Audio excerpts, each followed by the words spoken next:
دیکھیں میرے بھائی یہاں پہ دیکھیں جو مسلمانوں کا فی الحال عقیدہ یہ ہے نا پورے عالم اسلام میں آپ جائیں وہ یہ کہیں گے کہ قرآن کم نہیں ہے، قرآن میں جو کم کہہ دے وہ کافر ہے ہمارے جو بھائی ہیں، اور جو شیعہ حضرات ہیں وہ تکفیر تو نہیں کرتے۔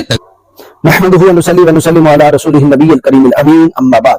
معزز ناظرین و سامعین، آج سے ہم روافض کا قرآن مجید فرقان حمید کے بارے میں جو عقیدہ ہے الکافی کا مطالعہ کرتے ہوئے انشاءاللہ وہ ساری عبارات وقفہ سے میں پیش کرتا رہوں گا کلپ در کلپ، تاکہ تمام جو ہے وہ ریکارڈ محفوظ ہو جائے کہ روافض اور بالخصوص محمد بن یعقوب کلینی کا جو ہے وہ عقیدہ قرآن مجید فرقان حمید کی تحریف کا یہ کھل کر تمام لوگوں کے سامنے واضح ہو جائے کہ تحریف قرآن کے اصل جو ہیں عقیدہ رکھنے والے یہ کون ہے۔ جبکہ حسن اللہ یاری کیا کرتا ہے، آئے روز جو ہے وہ اہل سنت پر الزام لگاتا ہے کہ تحریف قرآن کا عقیدہ رکھنے والے اہل سنت ہیں، فلاں صاحب ہیں، فلاں صاحب ہیں، فلاں صاحب ہیں۔ انشاءاللہ میں ان روایات کی طرف بھی آؤں گا۔ پہلے سرے دست جو ہے وہ کافی کا مطالعہ کرتے ہوئے کافی میں سے کہ انہوں نے قرآن کو کیا سمجھا، یہ قرآن کے بارے میں کیا عقیدہ رکھتے اور کیوں آئے روز جو ہے وہ رد و بدل کر رہے ہیں قرآن کے اندر، اور کیوں کہہ رہے ہیں کہ یہ آیت اس طرح نہیں تھی اس طرح تھی، کیوں کہہ رہے ہیں کہ یہ آیت لمبی نہیں یہ چھوٹی تھی، یہ آیت اس جگہ نہیں اس جگہ تھی، یہاں سے اٹھا کر یوں صحابہ نے کر دیا، یوں اٹھا کر یوں کر دیا، یہ اپنی عقل کے گھوڑے کیوں دوڑاتے ہیں۔ آج ان کا جو بنیادی عقیدہ ہے محمد بن یعقوب کلینی کا جو اس نے حضرت امام حسن العسکری کی طرف منسوب کیا، جبکہ ہاشم وکلا ائمہ اہل بیت ہرگز ایسے نہ تھے، وہ امت کے اولیاء تھے، اقطاب تھے، اوتاد تھے، وہ غیاث تھے، عالم ربانی تھے۔ اہل سنت کا عقیدہ کہ اہل بیت کا جو بچہ تھا وہ نورانی تھا، نوری گھر کے اندر پلا، نورانی عقائد رکھتے تھے۔ لیکن آج یہ بتانا چاہتا ہوں کہ روافض جو آئے روز قرآن مجید فرقان حمید کے بارے میں کہتے ہیں کہ یہ آیت اس طرح نہیں تھی اس طرح تھی اس طرح، یعنی جو عقل میں آیا وہ کہنا شروع کر دیا۔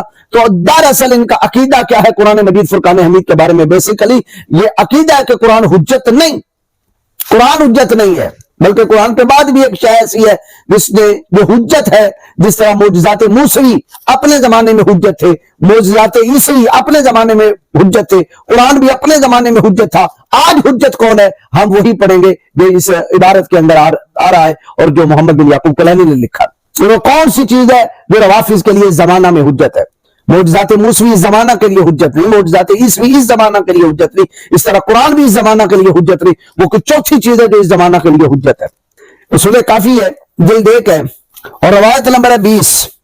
الحسین بن محمد عن احمد بن محمد السیاری عن ابی یعقوب البغدادی قال قال ابن سکیت لابی الحسن، ابن سکیت یہ ایک رافضی راوی ہے، اس نے کہا کہ میں نے جو ہے وہ ابی الحسن یعنی امام علی نکی حضرت حسن عسکری کے والد گرامی علیہ السلام سے یہ میں نے پوچھا، لماذا بعث اللہ موسیٰ بن عمران بالعصا ویدہ البیضاء وآلۃ السحر، کہ اللہ رب العالمین نے جب حضرت موسیٰ علیہ السلام کو بھیجا عصا کے ساتھ اور ید بیضاء کے معجزات کے ساتھ، وآلۃ السحر اور جادو کے آلات کے ساتھ، جادو کے آلات، کیا انہیں جادو کے آلات دیے گئے تھے یا ایسے معجزات دیے گئے تھے جو جادو کی مثل تھے؟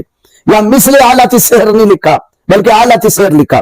اب روافض کی یہ کتاب کلینی کو پڑھ کے اب آ جائے کوئی یہودی اور عیسائی اور کہ قرآن تو کہتا ہے کہ انہیں جناب والا جادوگروں کے مقابلے کے اندر معجزات دیے گئے، اور تب کہ تم کہتے ہو کہ انہیں جادو کا آلہ دیا گیا، یعنی حضرت موسیٰ علیہ السلام نعوذ باللہ جادوگر تھے۔ جو نبی کو جادوگر کہے وہ نبی کی نبوت پہ حملہ آور ہو رہا ہے۔ یہ نہیں کہا کہ مثل آلات السحر بلکہ کہا آلات السحر، انہیں جادو کا آلہ دیا گیا۔ یہ ابن سکیت پوچھ رہا ہے حضرت امام علی نکی سے، حضرت حسن عسکری کے والد گرامی سے جو محمد تقی کے شہزادے ہیں، ان سے پوچھ رہا ہے۔ وَبَعَثَ عِیسَىٰ بِآلَةِ الطِّبِّ، اور حضرت عیسیٰ علیہ السلام کو طب کے آلات کے ساتھ یعنی معجزات کے ساتھ بھیجا گیا۔ وَبَعَثَ مُحَمَّدًا صلی اللہ تعالی علیہ وآلہ وسلم وعلی جمیع الانبیاء بالکلام والخطب، اور نبی پاک علیہ السلام کو کلام کے معجزہ کے ساتھ اور خطبات کے معجزہ کے ساتھ بھیجا گیا۔ حضرت موسیٰ علیہ السلام کو جادو کی بھی مثل معجزات کے ساتھ یعنی ید بیضاء اور عصا جس کو پھینکتے تھے تو وہ سام بن جاتا تھا، اژدہا بن جاتا تھا جو دوسرے اژدہاؤں کو نگل جاتا تھا۔ 2 معجزے دیے گئے، یعنی اس زمانے میں جادوگری بڑی عروج پہ تھی، اور جادوگری اتنی عروج پہ تھی کہ وہ جادو کے ذریعے رسیوں کو سانپ بنا دیا کرتے تھے، لوگوں کو ڈراتے تھے۔ تو اللہ رب العالمین نے ان جادوگروں کا سر کوٹنے کے لیے انہی کی مثل ایک معجزہ عطا کیا جو ان پہ حاوی تھا، کیونکہ معجزہ اور ہے جادوگری اور ہے۔ حضرت عیسیٰ علیہ السلام کے زمانے میں طب بڑے عروج پہ تھی، افلاطون، فیثاغورس اور ارسطو اس زمانہ کے تھے، یونانی حکامہ اور اطباء، ہر قسم کا وہ علاج کرتے تھے. آج بھی یونانی دوائیں بڑی مشہور ہیں. وہ ہر قسم کا علاج جو بھی جسمانی ہوتا تھا اس کو وہ دور کرتے. ایسی ایسی جڑی بوٹیوں سے وہ علاج تلاش کیا کرتے تھے کہ اس زمانے میں طب کا شہرہ پوری دنیا میں پھیل گیا تھا. تو اللہ رب العالمین نے ان کا غرور توڑنے کے لیے انہی کی بھی مثل جسمانی اعضاء پر جہاں طب اثر نہ کر سکے وہاں حضرت عیسیٰ علیہ السلام کے معجزات اثر کرتے تھے. آپ اکما مادرزاد اندھے کو ٹھیک کر دیتے, مردوں کو زندہ کر دیتے, لکوے کے ماروں کو صحیح کر دیتے, بیماروں کو ٹھیک کر دیتے. تاجدار کائنات علیہ السلام کو جس زمانہ کے اندر بھیجا گیا وہ عرب کا زمانہ, وہ عرب کا دور شاعری کا دور تھا, خطباء کا دور تھا. شعرا تھے, امرؤ القیس اس کی شاعری بڑی عروج پہ تھی. اس طرح ان کی بھی مثل آج جو سبا معلقات پڑھائے جاتے ہیں ان کے اندر جو خانہ کعبہ کے پردوں کے ساتھ لٹکا دیے گئے تھے شعرا کے اشعار. اور اوکاز بازار میں جو منڈی لگتی تھی اس میں شعرا ہر قبیلے کے شاعر اپنی شاعری پیش کرتے تھے اور مقابلہ ہوتا تھا. اس زمانے میں تاجدار کائنات علیہ السلام کو قرآن دے کر اور فصاحت و بلاغت دے کر پورے عرب کو دنگ کروا دیا گیا تھا کہ تیرے آگے یوں ہیں دبے لچے فصحاء عرب کے بڑے بڑے, کوئی جان منہ میں زبان نہیں بلکہ جسم میں جان نہیں. بلغ العلا بکمالہ کشف الدجا بجمالہ حسنت جمیع خصالہ صلوا علیہ وآلہ. آقا کریم علیہ السلام کو معجزہ فصاحت کلام قرآن دیا گیا. تو یہ ابن سکیت پوچھ رہا ہے, اس نے آگے کہا جب یہ تینوں باتیں کہیں فقال ابو الحسن, تو حضرت حسن عسکری علیہ السلام کے والد گرامی امام علی نقی گویا ہوئے بولے ان اللہ لما بعث موسیٰ علیہ السلام کان الغالب علی اہل عصرہ السحر فاتاہم من عند اللہ بما لم یکن فی وسعہم مثلہ. فرمایا کہ بے شک اللہ رب العالمین نے موسیٰ علیہ السلام کو جس زمانے کے اندر بھیجا ان کے زمانہ کے اندر جادوگری کا بڑا عروج تھا, جادو اپنے زور پہ تھا. تو فرمایا اللہ رب العالمین نے انہی کی مثل ان کو ایسے معجزات عطا کیے جن کی وہ جادوگر طاقت نہ رکھ سکے مقابلہ کرنے کی. وما ابطل به سحرهم, جس کے ذریعے آپ نے ان کا سحر جو تھا وہ باطل کر دیا, جادو باطل کر دیا. واثبت به الحجت علیہم, اور آپ نے ان پر جو ہے وہ حجت تمام کر دی, یعنی ان کے اوپر کھل گیا, واضح ہو گیا کہ یہ جادوگر نہیں ہے, یہ خدا کے نبی ہیں. وَإِنَّ اللَّهَ بَعَثَ عِيسَىٰ عَلَيْهِ السَّلَامَ فِي وَقْتٍ قَدْ ظَهَرَتْ فِيهِ الزَّمَانَاتِ. فرمایا حضرت عیسیٰ علیہ السلام کو اللہ نے اس زمانے میں بھیجا جس زمانے میں زمانات ظاہر ہو گئے تھے. لقوا کی بیماری ہو گئی تھی, فالج ہو گیا تھا, فالج بڑے عروج پہ تھا, لقوے کے مریض تھے اور یہاں طب جو تھی وہ علاج نہیں کر رہی تھی. وَاحْتَاجَ النَّاسُ إِلَى الطِّبِّ, اور لوگ طب کی طرف محتاج ہو گئے طبی علاج کے لیے. فَأَتَاهُم مِّنْ عِندِ اللَّهِ بِمَا لَمْ يَكُنْ عِندَهُم مِّثْلُهُ. تو اللہ رب العالمین نے انہیں کی مثال یعنی طبی معاملات کے اندر ایسے معجزات عطا کیے جن کی وہ طبیب بھی وسعت اور طاقت نہ رکھ سکے. وَمِمَا أَحْيَا لَهُمُ الْمَوْتَى, کہ آپ نے ان کے لیے مردوں کو زندہ کر دیا. وَأَبْرَحَ الْأَكْمَحَ وَالْأَبْرَصَ بِإِذْنِ اللَّهِ, اور آپ مادرزاد اندھوں کو جن کی آنکھوں کے نشانات نہیں ہوتے تھے حضرت عیسیٰ علیہ السلام ان کو آنکھیں عطا کر دیتے. وَالْأَبْرَصَ, کوڑیوں کو شفا دے دیتے. وَأَثْبَتَ بِهِ الْحُجَّةَ عَلَيْهِمْ, اور آپ نے ان پر حجت تمام کر دی کہ طب اور ہے, معجزہ اور ہے.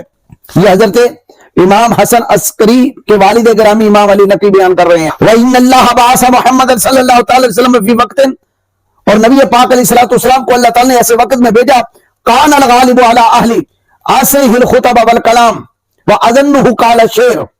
آقا کریم علیہ السلام کو ایسے زمانے کے اندر مبعوث فرمایا گیا جس زمانے کے اندر خطبات اور کلام اور شعر کا غلبہ تھا, شاعری بڑے عروج پہ تھی.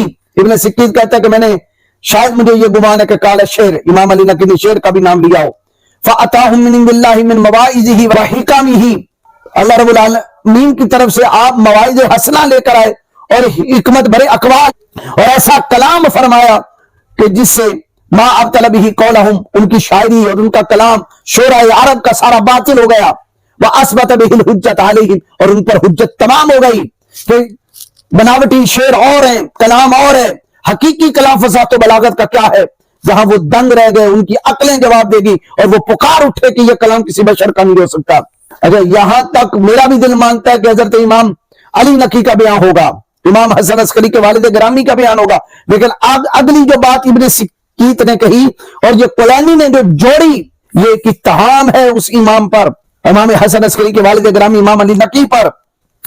اب دیکھیں حضرت موسیٰ علیہ السلام کا معجزہ ان کے زمانہ میں حجت بن گیا اور سبھی کی عقلیں دنگ رہ گئیں, اور حضرت عیسیٰ علیہ السلام کے معجزات ان کے زمانہ کے طبیبوں کے آگے حجت بن گیا اور ان کی عقلیں دنگ رہ گئیں. اور قرآن تو قیامت تک کے لیے حجت ہے، قیامت تک کے لیے حجت ہے. لیکن ابن سکیت کیا کہتا ہے؟ اب اس کا عقیدہ سنیے کہ قرآن اس وقت ہمارے سامنے حجت ہے یا نہیں ہے، یا کوئی اور چیز حجت ہے. تو ابن سکیت کہتا ہے تاللہ ما رأیت مصر کا کتو، میں نے امام علی نقی سے کہا کہ خدا کی قسم میں نے آپ کی مثل عالم نہیں دیکھا. فمن حجت علی الخلق اليوم، آج اس زمانہ میں ہمارے لیے حجت کون ہے؟ مخلوق پر حجت کون ہے؟ کون سی چیز ہے؟ آیا قرآن حجت ہے یا نہیں؟ اگر امام علی نقی کا بیان ہوتا تو آپ فرماتے ہیں القرآن حجت علی ھذا اليوم، اس دن بھی ہمارے لیے جو ہے وہ حجت جو ہے وہ قرآن ہے، وہ اللہ کا کلام ہے. لیکن ابن سکیت نے جب یہ پوچھا قال فقالا، تو حضرت امام حسن عسکری کے والد امام علی نقی نے کہا ان کے بقول کا، ہمارے نزدیک نہیں. اب یہ انہوں نے جوڑا اور عقیدہ بنا کر روافظ کو دے دیا. کیا کہ انہوں نے کہا العقل، آج کے دن جو ہمارے لیے ہے وہ عقل حجت ہے، یعنی قرآن حجت نہیں رہا روافظ کے لیے، ذاکروں کے لیے، شیعہ قوم کے لیے، حسن اللہ یاری کے لیے. تبھی تو آئے روز جو مرضی کھلواڑ کھیلتا رہے قرآن سے، بس عقل عقل عقل عقل عقل، جو چیز عقل میں آ جائے اسے قبول کر دو، جو عقل میں نہ ٹھکرا دو، اپنی عقل کو بیچ میں شامل کرو. اب اسی سے میں آپ سے پوچھ لیتا ہوں، عقلیں بھی تو مختلف ہیں، سوچنے کی زاویت بھی تو مختلف ہیں. تبھی تو شیعوں کے اندر جب عقل کے گوڑے دوڑائے گئے تو خود 80-85 یہ فرقے بن گئے. کسی نے امام ششم کے بعد کسی کو امام نہیں مانا، کسی نے امام سوم کے بعد کسی کو امام نہیں مانا، کسی نے امام چہارم کے بعد کسی کو امام نہیں مانا. پھر آگے ان کی اولادوں میں امامت کے جھگڑے شروع ہو گئے. اگر عقل ہی تھی، قرآن یہ اس لیے تھا کہ تاکہ ہم عقیدہ امامت بنا سکیں، کیونکہ قرآن عقیدہ امامت میں خاموش ہے. قرآن تو فقط 5-6 چیزوں پر ایمان لانے کا نام اور دعوت دے رہا ہے: ایمان باللہ، ایمان ملائکہ، ایمان کتب، ایمان بالرسل، ایمان بالآخرہ، ایمان بالقدر. اور انہوں نے ولایت کو بھی اور امامت کو بھی شامل کرنا تھا. تو اس لیے کہہ دیا کہ چونکہ قرآن تو اس کا ذکر ہی نہیں کرتا، العقل، لہذا عقل حجت ہے. العقل یعرف بہ الصادق علی اللہ فیصدقہ، عقل جس کے ساتھ معرفت حاصل کی جاتی ہے کہ اللہ پہ سچ بولنے والا کون ہے تاکہ اس کی تصدیق کی جائے. والکاذب علی اللہ فیکذبہ، کہ اللہ پہ جھوٹ بولنے والا کون ہے تاکہ اس کی تکذیب کی جائے. قال فقال ابن سکیت، ابن سکیت کہتا ہے ھذا واللہ هو الجواب، میں نے کہا خدا کی قسم یہی جواب ہے. یعنی مرضی کا جواب مل گیا نا، بس عقل دوڑانی ہے کہ یوں ہوگا تو وہ ہوگا، وہ ہوگا تو یوں ہوگا. جس طرح حسن اللہ یاری جو ہے وہ عقل دوڑا رہا ہے. یہ میں نے مقدمہ باندھا ہے، آگے میں انشاءاللہ وہ آیات پیش کروں گا کہ جہاں انہوں نے اپنے جملے گسیڑے ہوئے ہیں کہ اصل آیت یوں تھی تو یوں بن گئی، یوں تھی تو یوں بن گئی، عقل کے دوڑے تاکہ امامت کو ثابت کریں، ولایت کو ثابت کریں. میں دعوے سے کہتا ہوں قرآن مجید فرقان حمید میں ایک بھی آیت نہیں ہے جو 12 ائمہ کی امامت منصوصہ پر دلالت کرتی ہو کہ نہ ماننے والے کافر ہوں گے. ہاتھ برہانکم ان کنتم صادقین.